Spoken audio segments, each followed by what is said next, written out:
Tell me you're switching live streams. Sure.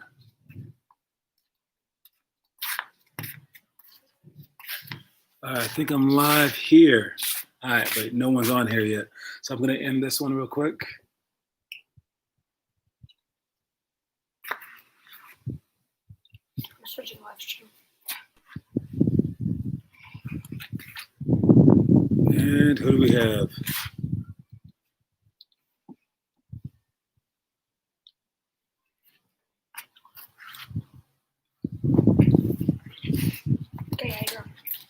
Yep, I see myself. What's up, guys? All right, there we go. We got Finn, we got Leandre, Armand. Sorry for the psych out, but I tried to do it the old way, but I had to do a last second backup to this way instead. So let me get set up just real quick. Let's switch some things around, add my notes. So yeah, this YouTube thing is not the most dependable connection in the world, but it's all right. So it's going to be a weird angle today, but it is what it is. All right, you guys. Today we are talking about what is our quote of the day. It is make yourself extremely necessary. All right. I actually really like this quote a lot. All right, because that's what I used to try to do, and I still try to do that. I remember when this pandemic started. My business was, of course, like about to spiral. I was like, whoa, we have no basketball. How can I make money off of basketball, right? So what I did was I basically asked a few parents who wants me as a trainer. And they were like, here you go. And they basically just paid up. They were like, here's the money that you need. And they saw me as a necessary part of their lives. There's things that I guess like in basketball as well. There's also role players that are necessary, like players that are needed, like the top defender, the top player, right? If you take LeBron James off the Lakers, well, there goes their season, right? And you want to be one of those players. And it doesn't always have to be the main player. It just has to be an important piece, all right? So there's Matt Barnes. He won a championship with the Golden State Warriors. He says he does not consider that a championship for himself. He doesn't care about that ring. And he said that because he wasn't an essential part of the team. He was not needed. He was expendable. So he didn't feel like he earned that championship at all. He was just like whatever player. And I like that too, because you want to make yourself extremely necessary. And you can do that many ways. You can, again, be the person that's always there. You can be the person that's always diving on the loose ball. You can be the person that's able to make free throws. You can be the person that can make 3-pointers. You can be whatever kind of person that you need. But the main thing that you need to do is be a person that shows up. Because imagine if we had a guy who could score 70 points a game, but he showed up once every 2 months. Do we need that guy? Do we need him to show up once every 2 months? We're just going to just throw everything into whack whenever he shows up? No, we don't need him. So if you want to be a necessary part of a team, the number one way is to show up. If you show up all the time, they're going to need you because you're going to fill in every gap. If you're always there, you're that fifth man every single time. You're the fifth person. You're the eighth person. You're the ninth person. But whenever there's 4, you're the fifth person.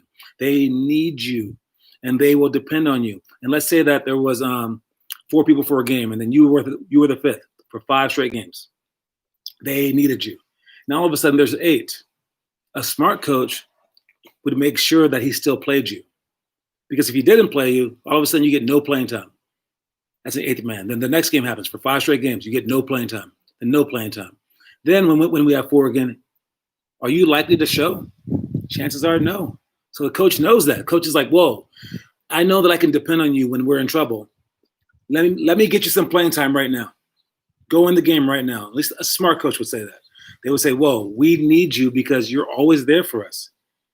And in your family, there's people like that, right? The people who are always there for you, who will always have your back.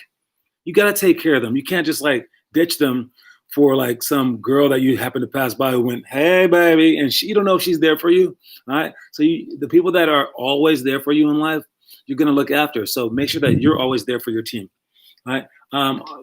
The first drill that we're going to talk about is the elementary school drill, the Zig Zag defense. Zig Zag Sprint defense. Cam and Ian did their workout today. They use this one. And basically the ball is right here. You walk, and then you sprint. And then you walk, and then you sprint. And then you walk, and then you sprint. All right? And you do that in a zigzag formation. And on defense, you want to dig into them. But you want to have your hand up straight. This is the part that Ian didn't get. Hand up straight so that you can maybe deflect any basketballs that come that way. Because remember all the times when you're trying to make passes and people deflect the ball before it gets there? You want to be that person. You want to annoy them. Well, the ball's only on one side of their body, dribbling. That hand needs to be up. But the other hand that's doing nothing needs to dig in and just annoy them. So we're going to tap the ball as they're walking. And then when they sprint, you're going to turn and sprint after them. You can't slide. You have to go from sliding to sprinting. With a lot of players, they don't get that transition. They don't know how to go from a slide to a turn and then sprint. So you need to practice that. And this is the drill that we practice that. And if you're in the games, you want to be a player that can do that. So that, you don't even need steals. I said this last time. You don't even need steals. You just need to turn them full court, and always be there. Remember, I said always be there. And you are now the person who annoys the crap out of the point guard. So much so that you guys know all the cone drills that we do. And you guys are dribbling against cones that don't move. And then you guys drop the ball. Well, now you're the defender that's providing a lot more defense than the cones are. They will just give you the ball. If you go the entire game, full court defense on the point guard, every single play, which is about 80 possessions, you think he won't turn the ball over to you 4 times? Just drop it 4 times, 4 mistakes? When you guys are messing up on the cones like every other time, yes, he'll give you at least 4. And if you get 4, you're now leading the country in steals without even trying to steal the ball. Just running and turning. Let him mess up. And then you might get a few steals otherwise as well. All right. So again, always be there for them. Always annoy the PG, and he'll just give you the ball. And the word that we use for the stream today is showing up equals, we talked about the first day, showing up equals bravery. Talked about it yesterday, showing up equals intelligence. Today is showing up equals resilience. And what resilience is being able to be tough when everything is going against you. Resilient. I'm still there even though it's raining. I'm still there even though you yelled at me. I'm still there even though I broke my leg. I'm always going to be here. Resilient. The most resilient species on the planet, who knows what that is? I'll tell you, it's the cockroach. If an atomic bomb landed, the only animal that can't get killed by an atomic bomb is a cockroach. Weird. So they say that there's a future out there where only cockroaches are the only thing alive. Ants die, everything else dies. Cockroaches live. Crazy, right? They are extremely resilient, right? Again, and if you're resilient, and you do it again and again and again, it will eventually pay off. Our next drill is the middle school drill. This is make 15 threes in 3 minutes. All right. And this is one of our, 10 straight threes is our trick. No, not the trick shot, but the skill shot. And when we did that shot, the best one at doing it was Blake Bastani. And he has a video that we put on there where, he cheated. Blake cheated. Anyone can do what Blake did. You're right. Blake made, I think, 15 threes in the end, maybe 16. He might have broke his record. But he cheated. He took the test not once, not twice, not 3 times. He took the test 100,000 times or whatever it was, like 100 times. And anyone who takes the test that many times is going to pass it eventually, right? So he cheated. He just kept shooting. That kind of cheating is called resilience. He just kept going. It's one of the best videos that I've ever made because there's something that he says halfway through it. If you want to look on our website, he's trying and trying and trying, and then he's like so tired of trying. He's just like, again. He's like about to cry, and then he straightens up his voice. He goes, again, and then he goes, again. And like this like deep voice, he goes, again. And it was like a movie. I was like, oh my God. So like I drowned out the music and stuff and I made his again, like all like a prominent part of the video. And I don't know if you guys noticed it, but it was really, really cool. And then he just kept going, kept going, kept grinding. And then he got it. He was the happiest dude alive. That's resilience. All right. So 15 threes in 3 minutes should actually be easy. 5 threes a minute should be like the average that you do. Any great shooter can do this at any point in time. Wake him up in the morning, be like, hey, time to shoot. Be like, oh, 15 threes, okay, yeah, easy. I can't get 20 right now. I'm tired, but 15, easy. All right. So you have to get to that point. So you guys can time yourself. And when you start making 15 threes in 3 minutes or less, then you'll know that you're a good shooter. Before then, you're just either a bad shooter or a little kid. All right. And again, showing up every single day, showing up, shooting your shots every day, that will make you better. And speaking of every day, he asked me for a plug. I'll give it to him. Just because he's working 4.5 hours a day right now, for now. Ian's workouts that he's doing are now at 6 o'clock in the morning, 6 to 8 o'clock. And we're keeping on a timer. He's also filming it as a live stream, just like this. So he's going to film it. And I want you guys to log in at any point in time. If he's not working hard, say something. All right? You don't have to go in at 6. You know, that's early. Only Kobe Bryant can wake up early like that. Only Ian Salmon can wake up early like that. We don't expect you to wake up early. Don't worry. You aren't them. You aren't as special and as amazing as Ian Salmon and Michael Jordan. You aren't. But maybe you are. But you can wake up at 7:30, check him out. Check out the end of his workout. And when you wake up at 9, realize someone has already put in 2 hours and they're willing to work just as hard as you for the rest. That's what you want to be like. All right. And he asks for you to subscribe to his channel as well. All right. Subscribe to it just to give him some props. All right. Or talk trash if he doesn't do it. See it on a Saturday and say, hey, what happened to your workout, homie? All right. Anyways, and let's see if he shows up. Our high school drill for the day is on count quick dribbles. That's when you guys go, I'll say a number like 4, and then you go 4 scissors. And then boom, you go back in the stance. Then I'll say like 5. Then you go 5 behind the back shuffles. Then you hear again. I like that drill because of the discipline that it gives you. And yes, I also like it because you have to adjust so quickly. All right. And during a game, you don't know when the guy's coming for you. You don't know if it's going to be like boom between the legs to get away from him. So you have to react. I want to see how fast that you could react. And if you can do those drills, if you can do that drill as quickly as you can, then you'll have a chance to be, especially if you keep your composure and you're perfectly still, you have a chance to be a very, very strong-minded person. And that's what I want you guys to be. Not like the freaking military or anything like that, but like close. I want you guys being like an exact bunch of people so that eventually you'll be able to jump and help side. Perfect. Jump on the show. Perfect. Because you're always thinking. You're not having lulls in your thought process. Lulls are like brain freezes. When they're like, what's 5 plus 5? And you're like, wait, what happened? Like that. You don't want lulls. You don't want to be standing up in weak side, not and staring at your man and going, oh, I forgot to be in help side. You want your mind constantly working. Some people like to make fun of me, and they like to say, dude, like, does your mind ever stop? You're always thinking of ideas. It's like you have ping pong balls bouncing in there. They say it like it's like it's an insult, and I'm like, wait, your mind stops? That's really weird.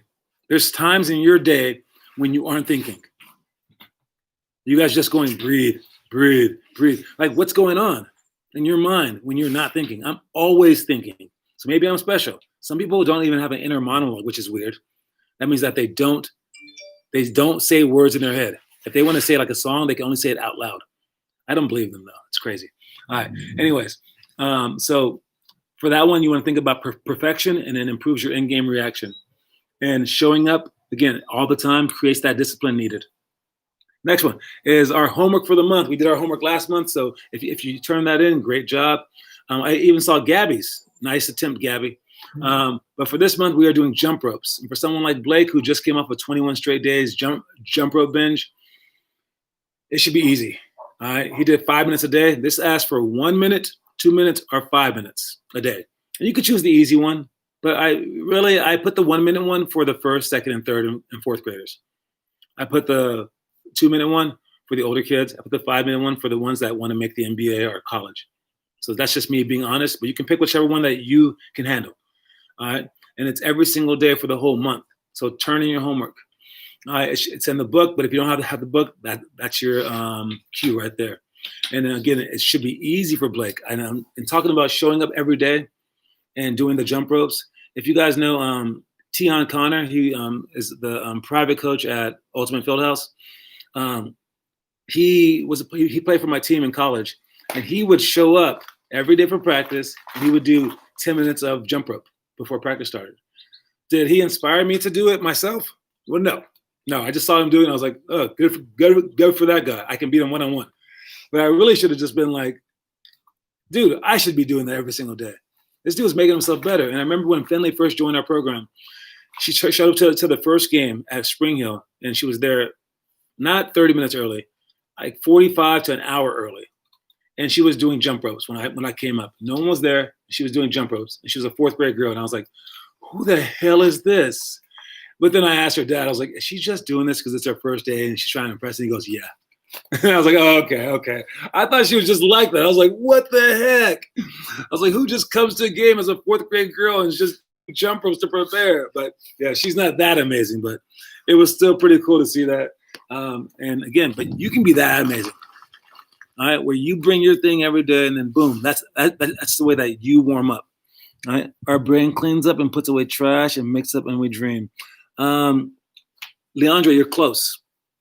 My theory, and I think that this is kind of true, when you're the best time that you can do homework is in the morning because your brain is with it.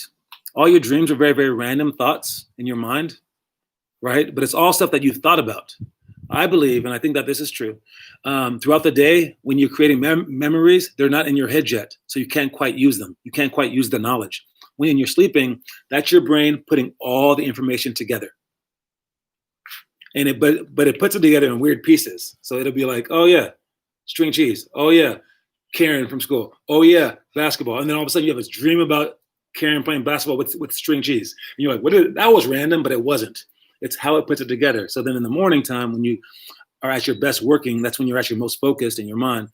That's it actually being able to use that information that you got. So yes, that's also why you need sleep, so that you can regenerate. Anyways, beyond that, where am I? The challenge for the day. The challenge that I want to bring up is the third grade challenge, and that is diagonal pro hops for 5 minutes.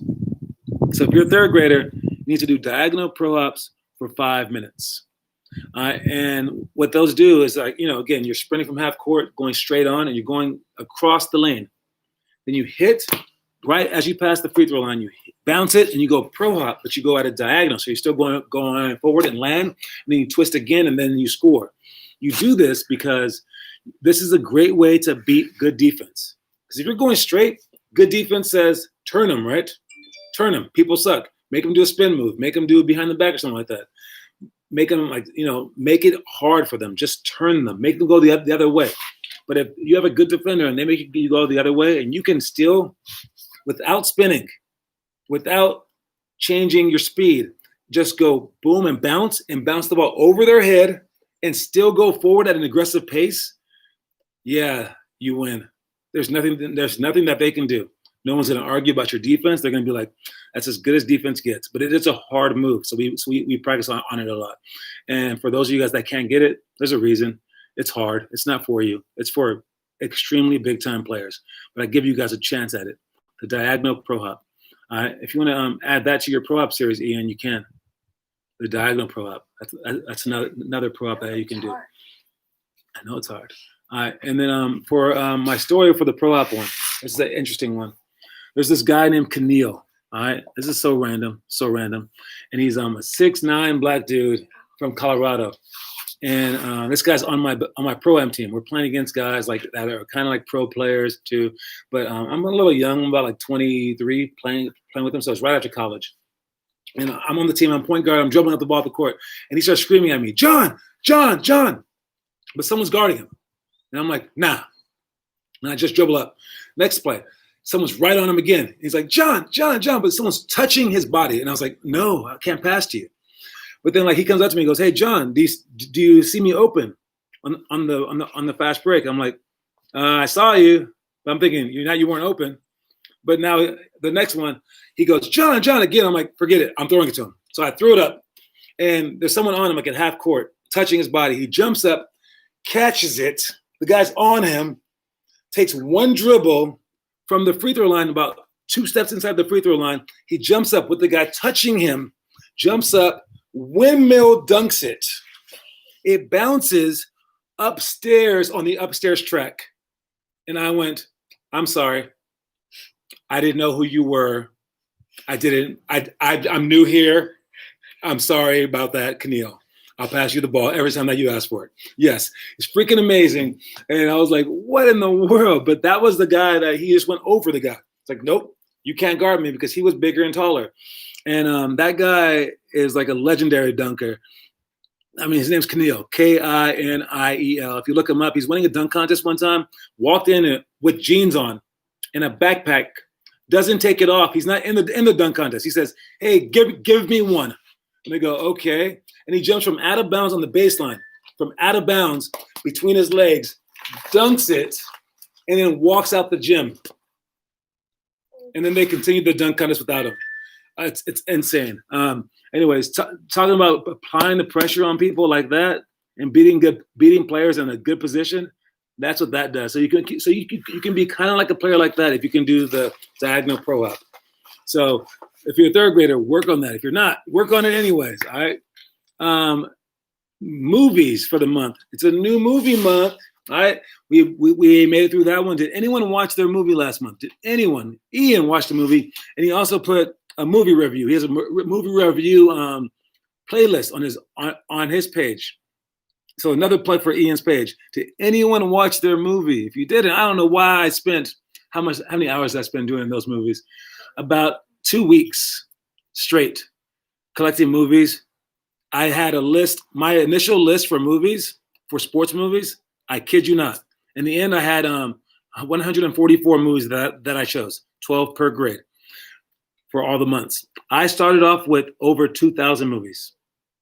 And I went through every single one saying no, no, no, yes, yes, no, no, no, no. And I cut it down, and I had people vote on it on my Facebook page for the best ones ever. Oh my God, I spent so many hours just to find those perfect movies for you guys. Watch them. They are the best movies, the best sports movies ever made. These 144 movies. And you want to watch them between first grade and 12th grade. So if I mention one that's not in your grade, watch it too, especially if it's younger one. If it's older one, ask your parents.